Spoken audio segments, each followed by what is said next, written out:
Apparently, they're all friends again at Chelsea. That's nice. It's one thing to talk a good game, entirely another to beat a team of Napoli's quality. Now, Dom, can they do that and stay in the Champions League?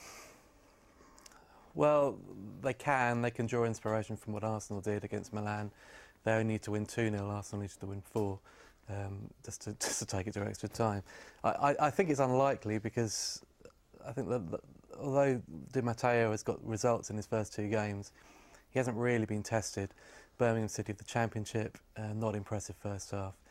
And Stoke City on Saturday played with 10 men after the 25th minute, and it wasn't really reflective of what the test that awaits Chelsea on Wednesday. I think that some of the problems are still there. I don't believe it's a happy dressing room. I wonder whether some of the players that were unhappy before are now happy, and vice versa.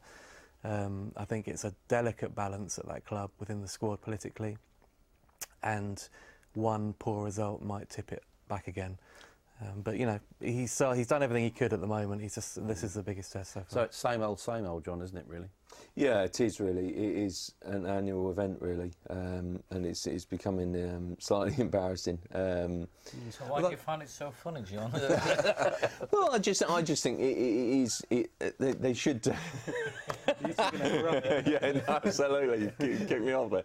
I do think it is amusing though to watch them in meltdown. I still can't believe that. It goes back to the thing. How can they possibly find a manager who's better than Carlo Ancelotti? You know, in the great shake-up of things, he'd won the double. He'd created history, and yet within a year they've turned against him. I mean, blimey, what does that say about the short-term nature? According to John Terry, David, you know, that's all a media myth that the players have got power in that dressing room. Well, the owner has been making it very clear that he's definitely going to smash player power. So I would suggest the captain maybe addresses the Russian oligarch and has a conversation telling him there's no player power, because clearly there are issues there. There are issues that have been evident for a number of years, and obviously one of them is the relationship between Abramovich and whoever he's put in there as manager, and his inability to let the manager manage the club. And that is the fundamental problem. From a football point of view, Dom, Napoli got 6 in the last game on Friday night. That defence is fluid, to say the least. Does he play Cahill? Does he play Luiz? Does he play JT? What happens? Well, he certainly plays JT. I suspect that he'll probably end up playing Cahill, actually, because that was a partnership that I think there's something about them that are playing, certainly for England, actually, that they play well together. And David Luiz, he was sort of, he had blind faith of Andre Villas-Boas before, but I think maybe in a game where he's got to strike a balance between going gung-ho, getting these goals, but also keeping it tight. It might be more sensible to leave Luiz as an option to call him from the bench.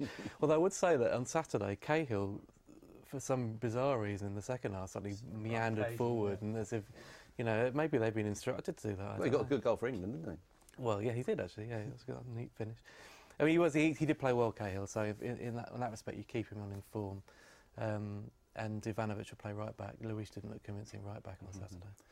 So the next 3 games: Tottenham, Manchester City, Napoli. What about City? Can Chelsea do something to City's title bid?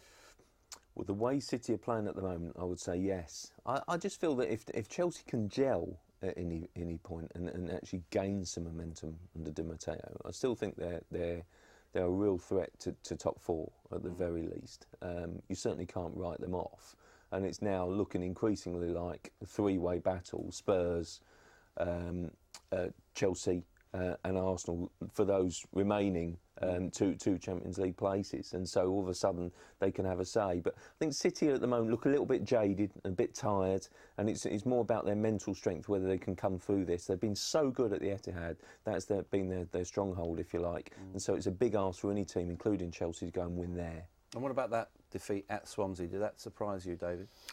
It surprised me in the sense of people having problems getting results at Swansea, and maybe you could see it being a draw. I think the issues that trouble you is that whereas Alex Ferguson always talks about having control of the club, and it did take him a number of years to get it, you always sense that Roberto Mancini's not got control of that place, you know, be it the politics around the place, particularly things like the Balotelli issue, that there's too many things start kicking off with Tevez, Balotelli, rousing tunnels, where fundamentally you want the manager to say, boys, if you want to have a spat, have it in the dressing room privately. It doesn't go out of there. You get on the field and play as a team. That's the bit. There's too many side issues at Man City at the moment. Well, there were City fans in tears at Swansea. I think there'll be more tears before bedtime. Thanks for joining us on livetothepitch.co.uk.